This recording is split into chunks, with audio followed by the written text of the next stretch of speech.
बेटा मैं ये बोल रहा हूँ कि जैसे सपोज करिए कि स्प्रिंग के लिए हम बात करें, यदि आप स्प्रिंग की लेंथ को बढ़ाओगे तो स्प्रिंग उसको कम करना चाहेगा, ठीक है ना, मतलब स्प्रिंग को पसंद नहीं है, ठीक है ना, मतलब कुल मिला के लिए बोला जाए तो स्प्रिंग को छेड़छाड़ बिल्कुल पसंद नहीं है, सिंपल सी बात है। जब आप स्प्रिंग की लेंथ को कम करोगे तो उसको वो भी पसंद नहीं है, वो अब लेंथ बढ़ाना चाहेगा, ठीक है ना, अब क्या करेगा वो लेंथ को, मतलब कुल मिला के देखा जाए तो स्प्रिंग फोर्स जो लगता है वो हमेशा अपोजिट डायरेक्शन में लगता है। कौन से डायरेक्शन में लगता है? मतलब जैसे मैं यहाँ पर एक छोटा सा एग्जांपल दूं, जैसे सपोज करिए कि बेटा हमारे पास एक स्प्रिंग है और एक ब्लॉक है जिसका मास हम लोगों ने थोड़ी देर के लिए m मान रखा है। अब मैं आप लोगों से बोल रहा हूँ कि यदि मैं इस पर एक्सटर्नल फोर्स ऐसे लगाऊंगा, एक्सटर्नल फोर्स, तो डेफिनेटली जो स्प्रिंग फोर्स है वो इसके अपोजिट डायरेक्शन में एक्ट होगा। ये तो कंफर्म है ना कि स्प्रिंग फोर्स जो होगा वो उसकी कौन सी डायरेक्शन में अपोजिट होगा।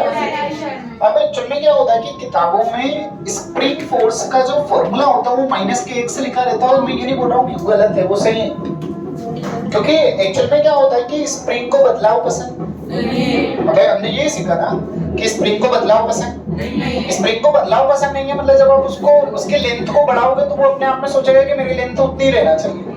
मतलब कुल मिला के देखा जाए तो जिसको बदलाव पसंद नहीं है उसका फॉर्मूला हमेशा किस में आता है, माइनस में आता है। तो मतलब स्प्रिंग फोर्स हमारे पास कितना है, -kx है, कितना आया, -kx है। तो यदि मैं बात करूं तो जैसे थोड़ी देर के लिए k पर एरिया में थोड़ी सी चर्चा करें तो k क्या स्प्रिंग कांस्टेंट है, k कौन सा कांस्टेंट है, यदि इसकी वैल्यू पर चर्चा करें तो F/x, मतलब k कितना हो जाएगा, स्प्रिंग फोर्स और अपॉन में कितना हो जाएगा, x, फोर्स की यूनिट बोलो न्यूटन, और इसकी यूनिट क्या हो जाएगी, मतलब यूनिट क्या होगी, न्यूटन पर मीटर। तो ये तो थोड़ी सी चर्चा है, हम इसका डायमेंशनल फार्मूला भी बना सकते हैं। स्प्रिंग कांस्टेंट में न्यूटन मतलब mnt-2 और मीटर मतलब l ने l को मार दिया तो मतलब क्या बचा, mt-2 किसका डायमेंशनल फार्मूला है, स्प्रिंग कांस्टेंट, किसका है, स्प्रिंग कांस्टेंट। इसके जस्ट अपोजिट यदि मैं यहाँ पर एक और केस मैं बोल रहा हूँ कि ये a में मैंने फोर्स ऐसे लगाया तो मैंने क्या बोला, स्प्रिंग को बदलाव पसंद नहीं है, तो इसको बदलाव पसंद नहीं है तो हम इस पे ऐसे फोर्स लगाएंगे तो स्प्रिंग क्या करेगा, ऐसे लगाएगा। अरे सिंपल सी बात यही है ना, ठीक है ना, मतलब इसका देखो एक सिंपल सा तरीका होता है कि ये छोटे-मोटे जो स्प्रिंग होते हैं उनको आप आसानी से परेशान कर सकते हो, पर जो बड़े-बड़े स्प्रिंग होते हैं ना उन पर तेजी से स्पीड से उन पर एकदम खड़े हो जाना, वो सीधे-सीधे ऊपर ले जाएंगे, मतलब जितना तुम नीचे जाओगे उतना ही वो ऊपर लेके चले जाएंगे, ठीक है। तो यहाँ पर एक्चुअल में क्या होगा कि बेटा यदि आप इस पर फोर्स ऐसे लगाओगे तो स्प्रिंग फोर्स ऐसे लगेगा, मतलब स्प्रिंग फोर्स अपोजिट डायरेक्शन में लगेगा, बट न्यूमेरिकल से करते टाइम ध्यान रखना मैं स्प्रिंग फोर्स को kx से मानूंगा, क्या मानूंगा, और मैं क्या बोल रहा हूँ, स्प्रिंग फोर्स जस्ट लाइक अ टेंशन, मतलब जैसे मैं टेंशन लगाता था वैसा का वैसा मुझे स्प्रिंग फोर्स लगाना है, क्या लगाना है बेटा, स्प्रिंग फोर्स लगाना है। अब जैसे मैं नॉर्मली एक क्वेश्चन ले लेता हूँ, यहाँ पर एक क्वेश्चन से समझना चीजों को, मैं बोल रहा हूँ कि बेटा जैसे सपोज करो कि ये स्ट्रिंग है, इस स्ट्रिंग से एक हमारे पास मास दिया है, इसका मास हम लोगों ने 2m मान लिया, और यहाँ पर हमारे पास स्प्रिंग दिया हुआ, अब ये और इसका मास मैंने क्या मान लिया, m मान लिया, ठीक। अब इसको समझना चाहिए, इसके फ्री बॉडी डायग्राम समझना पड़ेगा हमसे, मतलब मैं क्या क्या कर रहा हूँ इसमें। आप ध्यान से देखो, यदि आप m को देखोगे तो नीचे क्या लगा, ऊपर क्या लगा, m, अरे ऊपर तो m कहाँ से रहेगा यार, ये किसी के कॉन्टेक्ट में लिख रहा है क्या, मतलब यदि ऊपर तो स्प्रिंग फोर्स लगेगा ना, और स्प्रिंग फोर्स को जनरली हम क्या मान रहे हैं, एक मान रहे हैं, क्या मान रहे हैं, तो बेटा यदि मैं इसको एक मान रहा हूँ उसके बाद मैं बोल रहा हूँ कि इसमें जितना इलोंगेशन होना था वो हो चुका है, और जो एफ है वो आपका किसके बराबर आ गया, mg, किसके बराबर आ गया, mg। टेंशन का रूल चेंज होता था कि जब तक रस्सी नहीं बदलेगी तब तक टेंशन फोर्स नहीं बदलेगा, वैसे स्प्रिंग का रूल है, जब तक स्प्रिंग नहीं बदलेगा स्प्रिंग फोर्स नहीं बदलेगा। यदि यहाँ स्प्रिंग फोर्स एफ है तो यहाँ पे कितना होगा, बस डायरेक्शन का चेंज होगा, क्योंकि ये तुमको सोचो ना, ये स्प्रिंग है, ये ब्लॉक स्प्रिंग को ऊपर खींचना चाह रहा है और ये ब्लॉक इसको नीचे खींचना चाह रहा है, तो मतलब इस पर फोर्स कहाँ लग रहा है, ऊपर की तरफ, और इस पर जो स्प्रिंग फोर्स एफ लगेगा वो कहाँ लगेगा, नीचे, और इस पर एक और लग रहा है जो क्या है, 2mg, और एक ऊपर लग रहा है जो क्या है, समझ में आया मैंने क्या किया। यदि मैं इसका फ्री बॉडी डायग्राम तैयार करता हूँ 2m का, तो आप ध्यान से देखो नीचे क्या लगा, 2mg, फिर नीचे एक और क्या लग रहा है, f, और ऊपर क्या लग रहा है, अरे ये चीज समझ में। और यदि मैं इसका फ्री बॉडी डायग्राम तैयार करता हूँ तो इसका फ्री बॉडी डायग्राम देखना, एम नीचे क्या लगा, ऊपर क्या लगा, तो एफ किसके इक्वल हो गया, एमजी के बराबर। मतलब यहाँ पर इस एफ को मैं एमजी के नाम से पुकार सकता हूँ। मतलब यहाँ पर जो एफ है उसको किस नाम से पुकारा जा सकता है, एमजी के नाम से पुकारा जा सकता है। तो क्या यहाँ पर ये जो टी हम निकाल रहे हैं वो टी क्या 2mg प्लस mg मतलब 3mg के बराबर होगा। ठीक है ना, किसके बराबर होगा, 3mg के बराबर। अब एक्चुअली में क्या होता है कि स्प्रिंग के क्वेश्चन में ये इतना आसान होता है। देखो एक बार और मैं तुम लोगों को बता देता हूँ, एक बार इसको समझो पहले। मैं क्या बोल रहा हूँ कि बेटा स्प्रिंग फोर्स का सिंपल सा मीनिंग होता है कि स्प्रिंग फोर्स को बदलाव पसंद नहीं है। बदलाव पसंद नहीं है मतलब उसका जो फॉर्मूला होता है वो माइनस के x आता है। कितना आता है, माइनस के x आता है। क्लियर। अब मैं आगे आप लोगों से बोल रहा हूँ कि जैसे मैंने यहाँ पर एक नॉर्मली जो एग्जाम पॉइंट ऑफ व्यू वाले क्वेश्चन में वही ले लेता हूँ। मैंने बोला कि हमारे पास यहाँ पर एक स्ट्रिंग है और एक स्प्रिंग दिया है। मैंने क्या बोला था, स्प्रिंग फोर्स जस्ट लाइक अ टेंशन फोर्स। जब तक रस्सी नहीं बदलेगी तब तक टेंशन फोर्स नहीं बदलेगा। तो जब तक स्प्रिंग नहीं बदलेगा तब तक स्प्रिंग फोर्स भी बदलने वाला नहीं है। तो हम लोगों ने यहाँ पर क्या करा था कि जैसे मैंने जब इसको सोल्व करा तो एम पर नीचे क्या लगा, ऊपर क्या लग रहा है, स्प्रिंग फोर्स। ठीक है ना, क्या लग रहा है, स्प्रिंग फोर्स। एफ किसके बराबर हो गया, इस पर ऊपर क्या लग रहा है, और 2m के कारण नीचे 2mg और एक एफ भी लग रहा है। तो मतलब t किसके इक्वल हो गया, दोनों को प्लस कर दिया। मतलब 2mg प्लस mg मतलब 3mg। ठीक है ना, मतलब t किसके इक्वल हो गया और f किसके इक्वल है, mg के इक्वल। f किसके इक्वल है। अब इसमें थोड़ा सा समझना चाहिए क्या है क्या नहीं। अब क्वेश्चन की डिमांड ये है कि हमने जो स्ट्रिंग है उसको कट कर दिया। ठीक है ना, मतलब ये इनिशियल केस है, फर्स्ट वाला केस।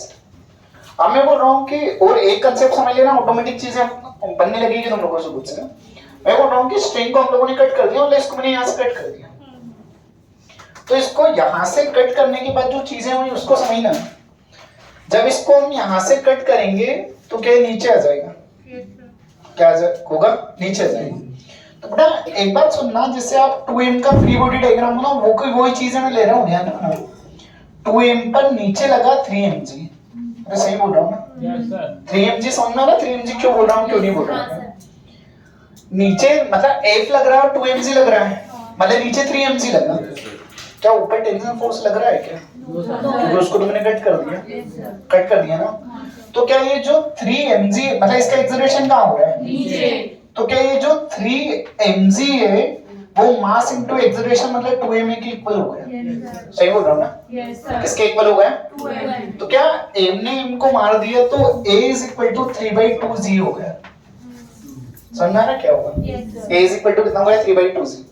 अब अगला पार्ट समझते हैं, m पर आना। m को सोचना, नीचे क्या लगा, ऊपर f लग रहा मतलब mg, क्योंकि f mg तो निकाला है हमने। ठीक है ना, ऊपर f लग रहा है मतलब क्या लग रहा है, एक्सेलरेशन कहाँ हो रहा है, नीचे। तो एक्सेलरेशन नीचे हो रहा है, ये माइनस ये 0। अरे मतलब मैं तो मेरे रूल के अकॉर्डिंग जाऊंगा ना आगे, क्योंकि जिधर एक्सेलरेशन हो रहा है उसको हम बड़ा मानते हैं। तो ये माइनस ये मतलब mg minus mg is equal to mass into acceleration. तो इसमें से ये गया तो a तो 0 आ गया। बेटा मास 0 कभी नहीं होता, ध्यान रखना। ये तुम सोचो कि ma इज इक्वल टू 0 आ गया तो मास 0 हो जाएगा। ठीक है ना, मास 0 नहीं है, यहाँ पर एक्सेलरेशन 0 है, इस बात का ध्यान रखना हमेशा। तो देखो मैंने एक मतलब बहुत नॉर्मल क्वेश्चन उठाया है और मतलब बहुत अच्छे लेवल का क्वेश्चन उठाया है। इस लेवल के क्वेश्चन एग्जाम में आ भी चुके हैं। इसमें मैं आप लोगों से सीधे सिंपल बोल रहा हूँ, देखो क्वेश्चन को एक बार और समझो। ये आपके पास इनिशियल स्टेज है, पहले आप इनिशियल स्टेज को सोल्व करोगे, उसके बाद आप देखोगे कि वो जनरली स्ट्रिंग को काटने के बाद क्या कंडीशंस बनती है। तो यदि आप इनिशियली स्टेज को यदि सोल्व करते हो तो पहले आप क्वेश्चन को इस तरीके से समझो कि बेटा यहाँ पर हमारे पास क्या है, 2m है। ठीक है ना, और यहाँ पर क्या है, नीचे क्या लगा, ऊपर क्या लगा।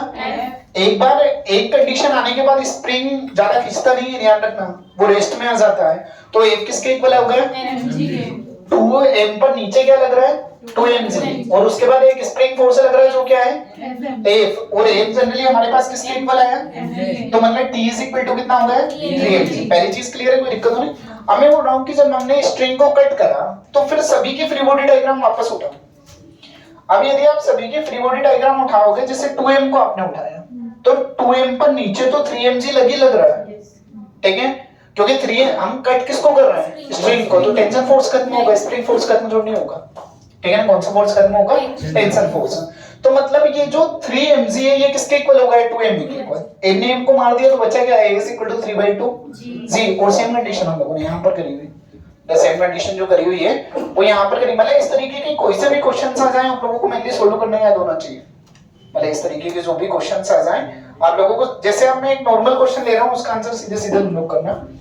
मैं बोल रहा हूँ टाइम, जैसे सपोज करिए कि यहाँ पर हमारे पास ये एक सिंपल सा पार्ट, ये इधर वाला रफ कर देता हूँ क्वेश्चन देखना। जैसे मैं स्ट्रिंग को थोड़ा सा हल्का सा चेंज कर रहा हूँ और स्ट्रिंग को चेंज करूंगा तो क्वेश्चन में थोड़ा सा बदलाव आएगा, और क्वेश्चन में जो बदलाव आएगा उसको समझना। मैं बोल रहा हूँ कि बेटा सपोज करिए कि यहाँ पर हमारे पास एक स्ट्रिंग लगा हुआ है और ये 3m और यहाँ पर इसको मैंने मान लिया है, ठीक है ना? क्या मान लिया इसको मैंने? m मान लिया। अब यहाँ पर सुनना, नीचे क्या लगा? mg। ऊपर क्या लगा? अरे ऊपर तो t लगेगा ना, टेंशन। तो t किसके इक्वल हो गया? पहली चीज क्लियर है? t किसके इक्वल हो गया? ऊपर क्या लगा? नीचे क्या लगा? मतलब 3mg और 1 + t। अरे ये भी लगेगा ना? तो 3mg + t मतलब mg, तो मतलब कितना हो गया? 4mg। मतलब नीचे जो लग रहा है वो कितना लग रहा है? मतलब दोनों का फ्री बॉडी डायग्राम अलग अलग करके भी आप देख सकते हो। दोनों का फ्री बॉडी डायग्राम आप अलग अलग करके देखोगे भी तो क्वेश्चन हम लोगों को आसानी से समझ में आ जाएगा। मतलब पहले आप m का फ्री बॉडी डायग्राम करके देखो। यदि m का फ्री बॉडी डायग्राम करके देखोगे तो नीचे क्या, ऊपर क्या, तो t किसके इक्वल आ गया? mg के इक्वल आ गया। t किसके इक्वल आ गया? mg के इक्वल आ गया। उसके बाद आगे मैं बोल रहा हूँ कि यदि हम 3m का फ्री बॉडी डायग्राम बनाते हैं, 3m का फ्री बॉडी डायग्राम नीचे साथ में t, तो t मतलब mg और 3mg मतलब कितना होगा? ऊपर क्या? f, तो f किसके इक्वल हो गया? 4mg। क्लियर है? अब क्वेश्चन के कोई डिमांड स्ट्रिंग को कट कर दिया। किसको कट कर दिया?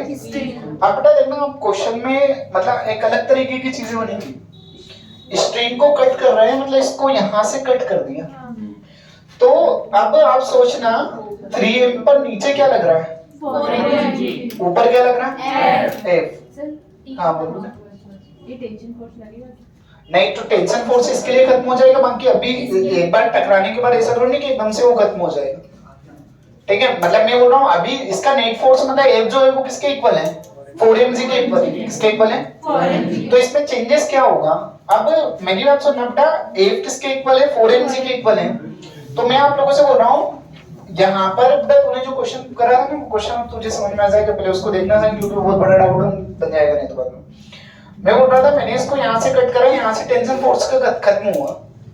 टेंशन फोर्स खत्म हुआ तो पहले एक चीज सोचना, 3m पर नीचे लगा 3mg। सुनना सही क्या बोल रहा हूँ? 3m पर नीचे क्या लगा? 3mg। ऊपर क्या लग रहा है? जो किसके इक्वल है? 4mg के इक्वल है। बस ये एक यहाँ पर बहुत बड़ा पॉइंट है। अरे f लग रहा है ना ऊपर, और f किसके इक्वल है? 4mg। तुम खुद सोचो इसका एक्सेलरेशन ऊपर हो रहा है कि नीचे हो रहा है? ऊपर हो रहा है, क्योंकि स्प्रिंग इसको ऊपर खींचेगा, ध्यान रखना। तो एक्सेलरेशन इसका कहाँ हुआ? ऊपर। तो ऊपर एक्सेलरेशन हुआ तो बड़ा कौन हुआ? 4mg। छोटा कौन हुआ? 3mg। तो मतलब 4mg माइनस क्या हुआ? 3mg is equal to mass into acceleration. Mass कितना है? 3, एक्सेलरेशन कितना है? इसमें से ये गया, कितना बचा? mg और 3m, m से m, तो a इज इक्वल टू कितना आया? समझना है मैंने क्या कर दिया? ठीक है ना? उसके बाद अब इस वाले को समझना। इस वाले को यदि आप देखोगे तो m जो है उस पर नीचे क्या लगा? ऊपर अरे t तो खत्म ही हो गया, t तो खत्म ही हो गया ना, और t खत्म हो गया तो इसका एक्सेलरेशन कहाँ हो रहा है? तो mg किसके इक्वल हो गया? तो m से m, a किस क्या हो गया? इसका एक्सेलरेशन g, इसका g/3। समझ में क्या वो क्वेश्चन? एक बार और सुनना क्वेश्चन बेटा। बस ये सबसे मैंने जितना हार्ड लेवल हो सकता था मैंने बता दिया तुम लोगों को।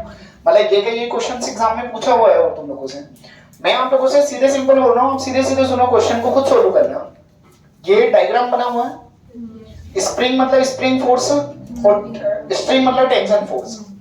मैं बोल रहा हूँ कि मैंने कट नहीं करा उससे पहले कि यदि मैं देखूं तो यहाँ पर आप ध्यान से देखो, ऊपर क्या लग रहा है? Spring force F। पहली स्टेप क्लियर है? नीचे क्या लग रहा है? 3mg और प्लस t, और t किसके इक्वल है? mg। तो मतलब कुल मिला के यदि हम बात करें तो T mg के इक्वल हो गया और यहाँ पर A 4 mg के इक्वल हो गया। मतलब कुल मिला के स्प्रिंग इस पर कितना फोर्स लगा रहा है? 4 mg। तो पता तुम खुद सोचो कि जब ये कट कर देंगे तो स्प्रिंग तो अब भी 4 mg लगाएगा ना, तभी तो वो ऊपर बुला पाएगा, नहीं तो ऊपर कैसे बुलाएगा? ठीक है ना? तो स्प्रिंग अब भी कितना लगा रहा है इस पर? तो बेटा अब इसका फ्री बॉडी डायग्राम यदि हम आफ्टर कट की बात करें, मतलब यदि मैंने स्ट्रिंग को काट दिया उसके बाद यदि हम बात करें तो ऊपर क्या लगा 4 mg और नीचे क्या लगा 3 mg। अब एक्सेलरेशन कहाँ हो रहा है? ऊपर। तो बड़ा कौन हुआ? 4 mg। छोटा कौन हुआ? 3 mg। तो 4 mg में से किसको माइनस कर 3 दिया mg। और ये किसके इक्वल हो गया? 3 mg। ठीक है ना? तो यहाँ पर क्या हो जाएगा बेटा एमसीएफ क्या हुआ? LCM। तो A is equal to कितना हो गया?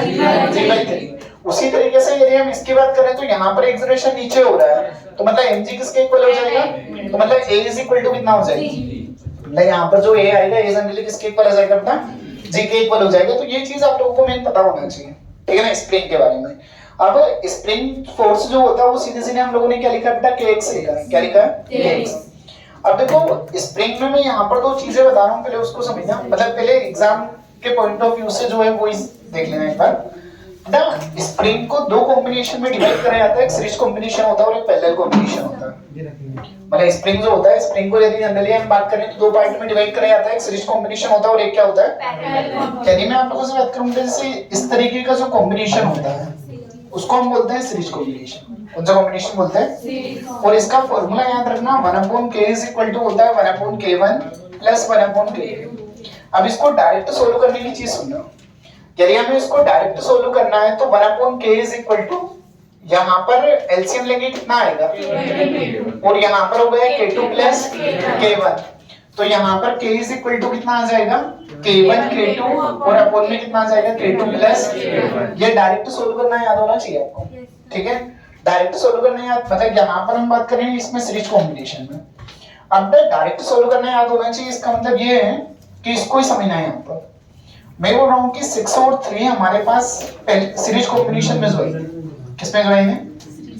तो ऐसा नहीं कि तुम वो तरीका अपनाओ, आप सीधे सीधे सोल्व करो। 6 into 3 और 6 plus 3, 6 into 3 18, 6 plus 3 9 और आंसर कितना आ गया 2।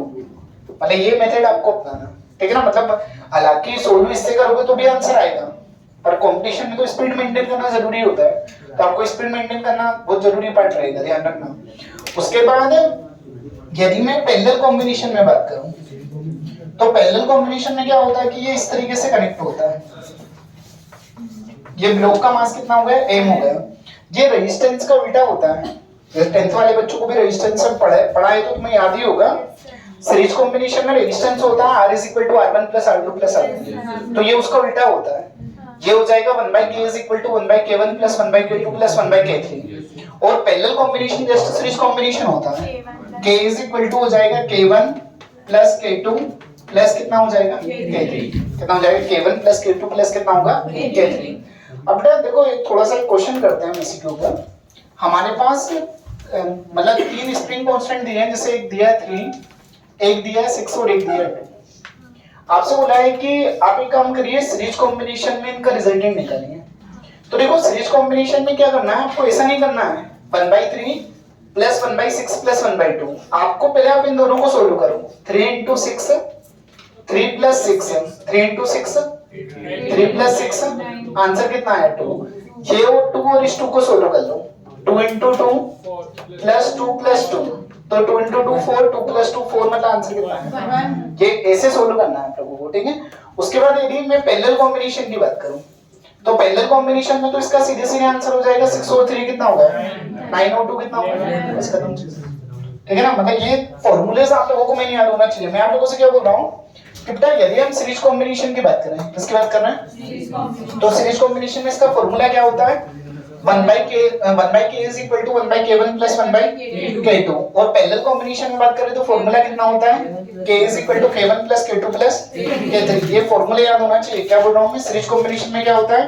1/k is equal to 1/k1 plus 1/k2। Parallel combination में क्या होता है?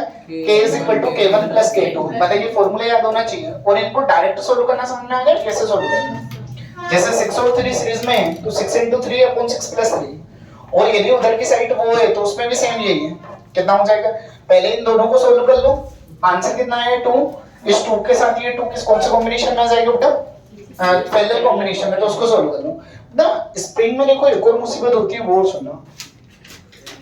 मतलब स्प्रिंग मतलब जैसे मैंने एक जो ब्लॉक है, यदि मैंने सपोज करो कि ये हमारे पास जनरली क्या होता है कि बेटा स्प्रिंग है और यदि मैंने इससे एक ब्लॉक लटकाया हुआ है और उस ब्लॉक को मैं धीरे धीरे छोड़ता हूँ तो ये स्प्रिंग धीरे धीरे ऐसे आता है, ठीक है ना। बट तुमको सोचो कि यदि जो ब्लॉक मैंने इससे बांध रखा है उस ब्लॉक को मैं एकदम से छोड़ दूं तो स्प्रिंग सीधे ऐसे आ जाएगा, तो वहां काइनेटिक एनर्जी बन जाएगी। अरे सिंपल सी बात है, मोशन में जाएगा तो काइनेटिक एनर्जी बन जाएगी। मतलब जब बॉडी बहुत स्लो रफ्तार में चल रही है तब काइनेटिक एनर्जी नहीं बनती है, वो जब एकदम से मोशन में जाती है तब काइनेटिक एनर्जी बन जाती है। कौन सी एनर्जी बन जाती है? तो ये वर्क एनर्जी थ्योरम का क्वेश्चन बन जाएगा, ठीक है ना। स्प्रिंग की काइनेटिक एनर्जी हाफ के एक्स स्क्वायर होता है। इसके बाद में भी वही चैप्टर आप लोगों को पढ़ाने वाला हूँ कि क्या है क्या नहीं है, ठीक है ना। मतलब वो पार्ट जो है, तो मैं आप लोगों से वही बोल रहा हूँ कि एक्चुअल में क्या होता है कि वो वाली चीजें आप लोगों को मेन पता होना चाहिए, ठीक। तो एक्चुअल में क्या होता है कि जैसे कभी भी इस चैप्टर के अंदर जो ब्लॉक लिया जाता है उसको एकदम से नहीं छोड़ा जाता है, इस बात का हमेशा याद रखना। इस वाले चैप्टर के अंदर जो ब्लॉक होता है उसको बहुत आराम से छोड़ा जाता है जिससे वो काइनेटिक एनर्जी के अंदर कन्वर्ट ना हो, क्योंकि काइनेटिक एनर्जी के अंदर वो कन्वर्ट हो जाता है तो क्वेश्चन चेंज हो जाता है। काइनेटिक एनर्जी के अंदर वो कन्वर्ट हो गया तो आपका जो क्वेश्चन है वो क्वेश्चन आपका पूरी तरीके से चेंज हो जाएगा, इस बात का हमेशा ध्यान रखना। अब तक इसमें देखो एग्जाम में हालांकि आपको सीरीज कॉम्बिनेशन पैरेलल कॉम्बिनेशन के फॉर्मूलेस पता होना चाहिए। यदि सीरीज कॉम्बिनेशन पैरेलल कॉम्बिनेशन के फॉर्मूलेस पता रहे तो फायदे में रहोगे। बाकी एक्चुअल में क्या होता है कि बेटा एग्जाम में देखो जिस कंसेप्ट से इसमें क्वेश्चन आए हैं मैं थोड़ा सा उसकी तरफ पढ़ता हूं कि कौन से कंसेप्ट से क्वेश्चन आए हैं। इसमें इन्होंने ये बोला है कि जो K है, किसकी बात कर रहा हूं मैं? K जो होता है वो स्प्रिंग कांस्टेंट होता है। क्या होता है? इन्होंने बोला है कि बेटा जो स्प्रिंग कांस्टेंट है वो लेंथ के इनवर्सली प्रोपोर्शनल होता है, ये हमेशा याद रखना। स्प्रिंग कांस्टेंट जो है वो लेंथ के क्या होगा? मतलब ये चीज आप लोगों को हमेशा याद होना चाहिए कि K जो होता है वो लेंथ के क्या होगा? इनवर्सली प्रोपोर्शनल होगा। अब मैं आप लोगों से सीधे सीधे देखो एक क्वेश्चन करके बता रहा हूं, उसको समझना। मैं बोल रहा हूं कि बेटा हमारे पास ये दो स्प्रिंग दिए हैं, इन दोनों स्प्रिंग को 1:1 में डिवाइड करा है लेंथ के रूप में, ठीक है ना। कौन सी लेंथ के रूप में डिवाइड करा है? 1:1। हम मान के चलते हैं कि इसकी ओरिजिनल लेंथ L होगी। कितनी होगी ओरिजिनल लेंथ? तो बेटा कभी भी रेशियो को सोल्व करने का मतलब समझ आता है। रेशियो को सोल्व करने का मतलब होता है कि यहाँ पर टोटल लेंथ को हमने कितना माना। अब इसको समझना सिंपल, इसका रेशियो को सोल्व करने का मतलब होता है 1 को लो, दोनों का सम लो इनटू टोटल लेंथ से डिवाइड कर दो। तो मतलब यहाँ पर आपका जो आंसर आया वो कितना आया? L/2। एक बार और मैं बता दूंगा रेशियो को चेंज करके। उसी तरीके से आप सेकंड को लो, दोनों का सम लो, फिर लेंथ से डिवाइड कर दो। तो यहाँ पर भी कितना आ गया? L/2। कितना आ गया? मतलब कुल मिला के देखा जाए तो ये लेंथ क्या है? L/2 और ये लेंथ भी क्या है? ठीक है ना, ये लेंथ भी L/2 है और ये लेंथ भी क्या है? अब मैंने ये बोला है कि ये इसके क्या है? क्या है? Inversely proportional. तो क्या ये आधा होगा तो स्प्रिंग कांस्टेंट डबल हो जाएगा? अरे वो तो सिंपल सी बात है ना, ठीक है ना। यदि ये आधा होगा तो स्प्रिंग कांस्टेंट क्या हो जाएगा? मतलब स्प्रिंग कांस्टेंट 2K हुआ और यहाँ पर भी 2K हुआ। समझ में आया क्या हुआ? कितना हुआ? यहाँ पर भी 2K हुआ और यहाँ पर भी कितना हुआ? 2K। तो मतलब स्प्रिंग कांस्टेंट का रेशियो भी तो 1:1 ही है ना। मतलब आप ध्यान से देखो क्योंकि 2K रेशियो 2K कितना हो जाएगा? 1:1। पर क्वेश्चन ये तब हो जाता है जब पूछे जाए कि सीरीज कॉम्बिनेशन और पैरेलल कॉम्बिनेशन का रेशियो बताइए। मतलब क्वेश्चन में आपको ये तब भूल जा सकता है जब आपसे ये पूछे कि आप एक काम करिए सीरीज कॉम्बिनेशन और एक किसका रेशियो बताइए? Parallel combination. सीरीज मतलब 2 + 2 4। समझना है क्या करेंगे? तो मतलब ऊपर 4, सॉरी सीरीज को मैंने गलत कर दिया, 2 × 2 अपॉन 2 + 2। तो मतलब जनरली कितना हो गया? 1। और पैरेलल कॉम्बिनेशन में 2 + 2 कितना हो गया? 4। तो मतलब रेशियो कितना हो गया? 1:4। मतलब इनको मुझे सीरीज कॉम्बिनेशन में सोल्व करना है तो 2K × 2K upon 2K + 2K। ये कौन सी कॉम्बिनेशन में हम बात कर रहे हैं? सीरीज कॉम्बिनेशन में। तो 2K × 2K कितना हो गया? 4K² और यहाँ पर कितना हो जाएगा? 4K। तो K से K कैंसिल हो गया, 4 से 4 कैंसिल, तो मतलब केवल K बचा। केवल क्या बच रहा है बेटा? K। और यदि हम पैरेलल कॉम्बिनेशन में यदि बात करेंगे तो पैरेलल कॉम्बिनेशन में हमारे पास क्या आ जाएगा? 2K प्लस कितना हो जाएगा? 2K मतलब कितना हो जाएगा? 4K। तो और यदि हम रेशियो की बात करेंगे तो K अपॉन में कितना आएगा? तो रेशियो कितना हो जाएगा? 1/4। ये किस किस का रेशियो है? सीरीज और यदि पैरेलल और सीरीज का रेशियो पूछे तो यदि पैरेलल और सीरीज का रेशियो पूछे तो पैरेलल ऊपर चला जाएगा, सीरीज नहीं चला जाएगा, मतलब 4:1 कितना आ जाएगा? 4:1।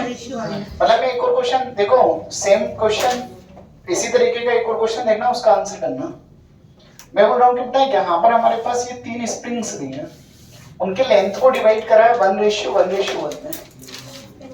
किसमें डिवाइड करा है? 1:1 तो क्या होगा? मैं बोल रहा हूँ 1:1 में डिवाइड करा है, तो बेटा इधर सुनना, इसकी लेंथ तो सुनना 1, तो मतलब 1 टोटल अपॉन सम L/3।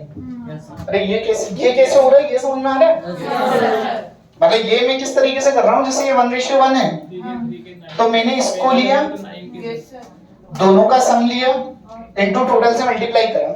टोटल को हम क्या मान रहे हैं? ऐसे ही मैं वहां कर रहा हूँ, मैंने फर्स्ट लिया, तीनों का सम लिया और L से मल्टीप्लाई कर दिया, तो L/3। तो ये L/3 है तो सभी L/3 होंगे, और सभी L/3 है तो ये भी 3 के होगा, ये भी 3 के होगा, और ये भी 3 के होगा। ये बात भी सही है ना? बेटा तीनों 3 के होंगे।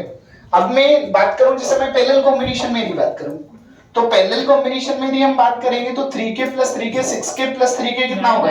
9k। ठीक है ना? 3 + 3 कितना होगा? 6 + 3 कितना होगा? 9k।